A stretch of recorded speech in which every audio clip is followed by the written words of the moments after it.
జగన్మోహన్ రెడ్డి తొందరపడటం లేదు. వైసీపీ అధినేత అందరికంటే కాస్త తొందరగా ఆలోచిస్తున్నారు. ప్రతిపక్షంలో ఉన్నప్పటికీ అధికార పక్షం కంటే 4 ఆకులు ఎక్కువగా తిన్నట్లు అనిపిస్తున్నారు.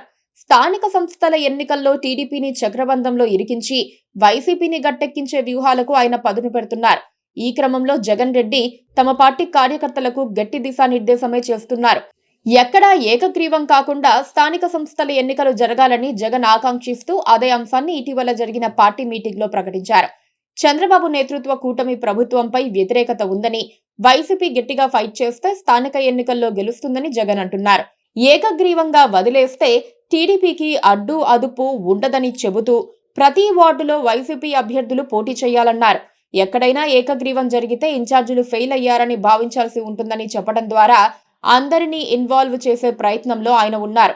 ఇలాంటి స్టేట్మెంట్స్ తో టీడీపీ ఇప్పుడు పునరాలోచనలో పడింది.